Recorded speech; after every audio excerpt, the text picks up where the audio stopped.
La pregunta principal que hoy estaremos contestando con la ayuda del Señor y con la Biblia es si la mujer puede ser pastora, obispo o anciano. Este tema tiene un debate muy acalorado. Escuché hace poco decir una mujer que aquellos que no creen en el rol de la mujer como pastora son patriarcales, machistas y pisotean a la mujer. Hace poco también fue acusado de talibán, estos hombres que no permiten que se le vea ni una sola parte del cuerpo a la mujer, que las tienen todas tapadas, el pastor Will Graham, porque se enteraron de que él no cree en el rol de la mujer como pastora. Pero esto fue lo que contestó el pastor. Entonces, estás acusando de talibán al 97% de los cristianos de toda la historia, porque antes del siglo XX no existía el rol de pastora en el cristianismo. Esto surgió en el auge de la revolución feminista. Además, estás acusando de talibán al apóstol Pablo y al Espíritu Santo que inspiró las Escrituras. Luego leyó el pasaje que hoy nos toca meditar. ¿Qué piensa usted? Bueno, lo primero que hoy veremos es la mujer y el mandamiento de Pablo.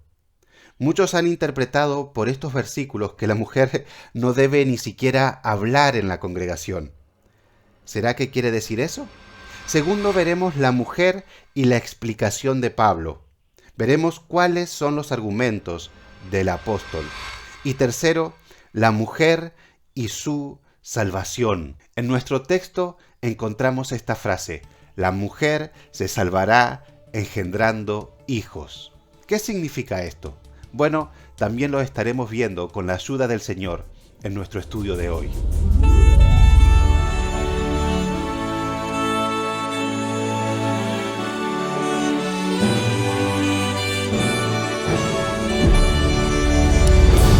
Hola a todos, espero que anden bien, que el Señor les bendiga. Vamos directo a nuestro estudio. Lo primero que hoy estaremos viendo es el mandamiento del apóstol referente a las mujeres. Abramos nuestra Biblia en 1 Timoteo capítulo 2, vamos a leer primeramente el versículo 11 y 12. Hoy, si Dios quiere, estaremos terminando con este capítulo 2 de 1 Timoteo. Y dice así el mandamiento del apóstol Pablo: la mujer aprenda en silencio, con toda sujeción, porque no permito a la mujer enseñar ni ejercer dominio sobre el hombre, sino estar en silencio. ¿Qué nos está diciendo acá el apóstol Pablo? Que cuando nos congregamos los cristianos, las mujeres no pueden siquiera hablar. No, no es eso lo que nos está diciendo, aunque hay algunos que interpretan así este texto. En la actualidad es un tema que se debate mucho, el rol de la mujer en la iglesia, y hay muchos modos de interpretar justamente el texto que hoy estaremos meditando. Pero yo busqué cuáles son los modos más usados. Y según el erudito John Stott, hay tres maneras más usadas de interpretar este texto.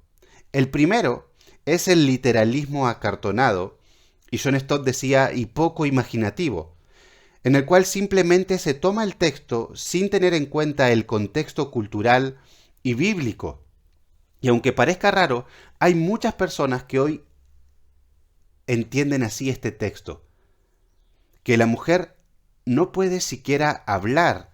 Una vez, una hermana que ya tiene sus años en el Evangelio nos contó que se tuvo que cambiar de localidad, tuvo que ir a vivir a otra ciudad y estuvo buscando una iglesia para congregarse, hasta que encontró una iglesia en la que cantaban esos himnos que a ella tanto le gustaban y en la que se predicaba la palabra. Entonces dice que, como acostumbraba en la otra iglesia donde estaba, un día, no recuerdo si lo dijo antes del culto o durante el culto, pidió un himno, porque así acostumbraba hacerlo en la otra congregación. Por ejemplo, ¿podríamos cantar el himno 128? Justamente tenían himnarios, como también tenían en la otra congregación. Y un hermano se le acercó y le dijo, acá no permitimos que la mujer hable. La mujer debe guardar silencio. ¿Es esto lo que estaba diciendo el apóstol Pablo? ¿Que la mujer no puede emitir ningún sonido en la congregación? Bueno, quiero que veamos tres cosas para descartar este literalismo acartonado. Primero, el idioma en que se escribió la Biblia, que es el griego. ¿Qué significa la palabrita silencio? Fíjese, tiene dos acepciones principales. Una, la de silencio, y otra, la de quietud, sosiego, calma. Por esta razón, otras versiones traducen así. Fíjese la nueva versión internacional. La mujer debe aprender con serenidad, con toda sumisión. No permito que la mujer enseñe al hombre y ejerza autoridad sobre él. Debe mantenerse ecuánime. O sea, en esta versión no se nombra la palabrita silencio. Ahora, otro punto para descartar este literalismo acartonado. El contexto del versículo. Acá el apóstol Pablo no está tratando el silencio en la iglesia, sino el liderazgo. Si lo vemos bien al versículo en su contexto, vemos claramente que el apóstol Pablo está hablando del liderazgo en la iglesia. Fíjese ya que en el capítulo 3 están los requisitos para el obispo. Estamos hablando de liderazgo. Y el versículo 12 se ve claramente, es clave. Dice, porque no permito, esto es mandamiento del apóstol Pablo, y está en la Biblia, que es inspirada por el Espíritu Santo, no permito a la mujer enseñar ni ejercer dominio, ahí está, sobre el hombre, sino estar en silencio. Algunos eruditos dicen que antiguamente se acostumbraba a interrumpir alguna exposición para entrar en debate, y tal vez algunas mujeres estaban haciendo esto en la congregación en Éfeso. Y el apóstol Pablo dice, no, cuando se expone la palabra de Dios, cuando el obispo, el anciano o el pastor está exponiendo la palabra, la iglesia debe estar en silencio. También en aquellos tiempos habían mujeres sacerdotisas de los templos paganos, las cuales eran ostentosas y muy sensuales, y probablemente tenga que ver con el contexto del versículo, lo que vimos, cómo debe vestir una mujer. Y tal vez estas mujeres querían trasladar su liderazgo también a la iglesia, y el apóstol dice no. Ahora, lo tercero para descartar el literalismo acartonado, el contexto de toda la Biblia.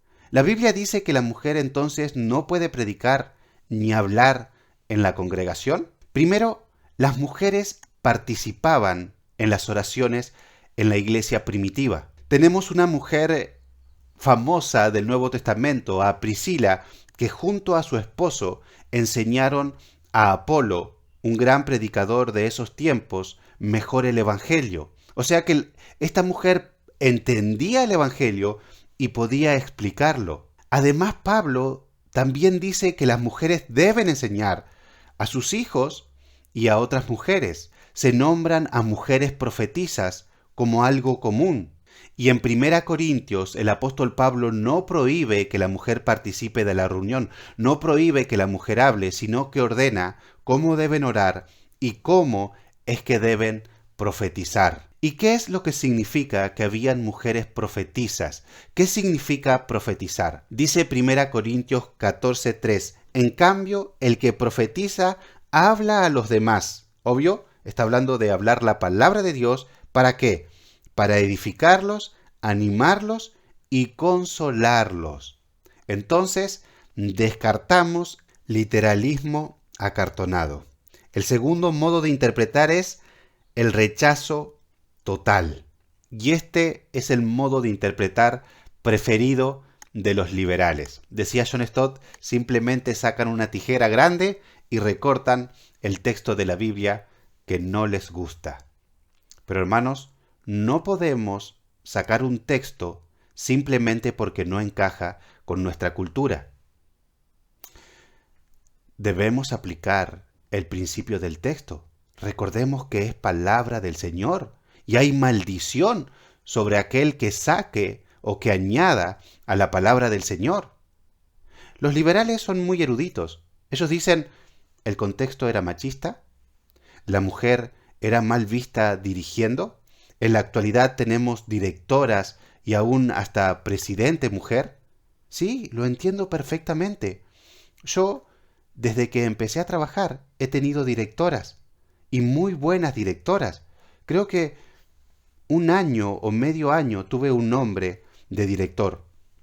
Luego siempre directoras. Y desde que me he convertido entiendo que debo obedecerlas, honrarlas y respetarlas en mi trabajo, porque son mis directoras. Ahora, ¿esto lo podemos trasladar a la iglesia?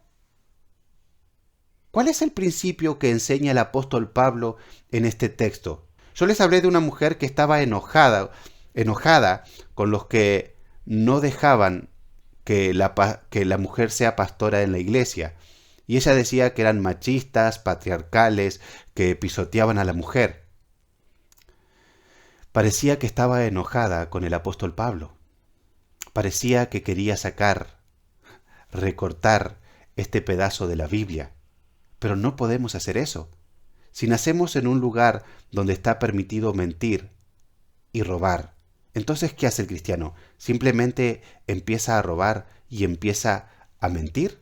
No, debemos hacer caso a lo que dice la Biblia, no a lo que nos enseñaron culturalmente. Entonces, descartamos también el rechazo total, lo que nos lleva al siguiente modo de interpretar. El transporte cultural es extraer el principio bíblico y aplicarlo a nuestra cultura. Este, dice John Stott, que es el modo de interpretar correcto al cual debemos recurrir. Extraer el principio bíblico, verlo en el contexto del capítulo, verlo en el contexto de toda la Biblia, verlo en el contexto cultural y extraer ese principio a nuestros tiempos. ¿Por qué? Porque es palabra de Dios, inspirada por el Espíritu Santo. No podemos hacer un literalismo acartonado o poco imaginativo, no podemos hacer un rechazo total, no podemos simplemente recortar. Tenemos que extraer el principio y aplicarlo a nuestras vidas. Si miramos este texto con honestidad, con temor al Señor, diciendo, Señor, no importa lo que tú me pidas, yo quiero obedecerte. ¿Cuál es el principio bíblico aquí? Que Dios designó el rol de liderazgo en la iglesia al hombre. Y alguien va a decir, no, pero eso es porque la cultura antes tenía al hombre como líder. Pero fíjese que el apóstol Pablo, no solo habían sacerdotisas, mujeres que lideraban en los templos paganos, sino que el apóstol Pablo no va a dar argumentos culturales, sino que los argumentos para apoyar este mandamiento son bíblicos. Y es lo que nos lleva a nuestro segundo punto, la mujer y la explicación de Pablo. Volvamos a abrir nuestra Biblia en el capítulo 2 y veamos los versículos que siguen, versículos 13 y 14. El primer argumento, porque Adán fue formado primero, después Eva. Muchos piensan que el hombre se ha puesto por la fuerza como cabeza del hogar, que se ha puesto por la fuerza como cabeza de la iglesia. Pero hermanos, esto no es así. El hombre, por la caída, ha causado abuso, pero desde el principio Dios designó este rol para el hombre. Creo que muchas feministas en la actualidad están abogando por el pastorado de la mujer, porque no entienden que no solo es un honor y un privilegio, sino una gran responsabilidad frente a Dios, que el hombre debe hacerlo con temor y temblor. No es simplemente un privilegio o un honor, y sí es un privilegio, un honor, pero es una terrible responsabilidad. Fíjese lo que es ser cabeza del hogar. ¿Qué es ser el mandamás? No, no.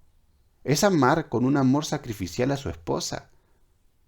Es el hombre, no es el que manda más, sino el que más tiene que leer la Biblia, el que más tiene que orar, el que más tiene que velar por su familia, que tiene que predicarle el evangelio, que tiene que estar capacitado para enseñar, que tiene que proveer para su familia, que tiene que amar a su esposa como Cristo amó a la iglesia. Y la misma responsabilidad, si no es superior, es la que tiene un pastor, un obispo o un anciano. Segundo versículo, el segundo versículo de este punto, el versículo 14, dice, y Adán no fue engañado. Otro argumento también bíblico, capítulo 3 de Génesis, sino que la mujer, siendo engañada, incurrió en transgresión. De este versículo podemos deducir que el hombre fue capacitado de una manera especial para combatir contra el engaño, para predicar y para defender la verdad. Ahora esto puede surgir algunas preguntas en nosotros. ¿La mujer tiene que estar en sujeción? ¿No estás encubriendo machismo? No, si lo miramos con los lentes del cristianismo. Jesucristo vivió una vida de sujeción, en obediencia al Padre, y no era inferior. Romanos 9:5 nos dice que Jesucristo es Dios sobre todas las cosas. Si Dios capacitó al hombre para liderar, ¿no es esto decir que el hombre es superior? No, le pondré una ilustración media tonta. Un burro puede llevar una carga más pesada que el hombre y por más tiempo. ¿Esto hace al burro superior al humano? No, el hombre y la mujer tienen diferente rol, pero delante de la gracia de Dios son iguales. Entonces, ¿por qué en la historia hubo mujeres que ocuparon el puesto de liderazgo? No estoy hablando de mujeres que se autoproclaman pastoras y que predican herejía, como por ahí se puede ver en nuestra actualidad, sino de esas mujeres que fueron usadas por Dios.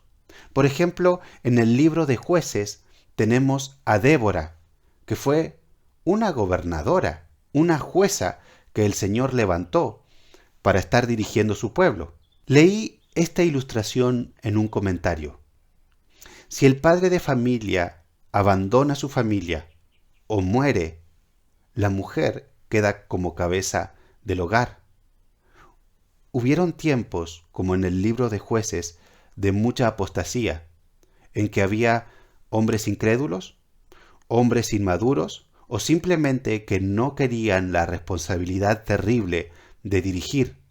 Y bueno, el Señor ha tenido que levantar para dirigir, pero no es lo natural establecido por el Señor, y tampoco anula el mandamiento de nuestro texto. Entonces la mujer no tiene que pretender ser usada por el Señor. Sí puede ser usada y mucho. Miren la mujer samaritana. Fue una misionera a su pueblo, sin ser pastora, sin ser obispo o anciano. Fueron las que vieron a Cristo resucitado y las primeras en anunciarlo. Hermanas, no hace falta ocupar un puesto de pastor, obispo o anciano para que el Señor las use y para ustedes esperar ser usadas grandemente por el Señor.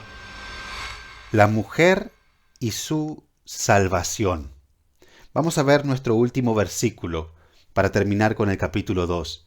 Dice, pero se salvará engendrando hijos, si permaneciere en fe, amor y santificación con modestia. Ahora, el apóstol Pablo no está dando acá cómo es que se pueden salvar las mujeres. Sabemos por toda la Biblia que la salvación es solo por la fe y solo por la fe en Jesucristo. Es más, sería muy raro que una mujer tenga que salvarse teniendo un hijo.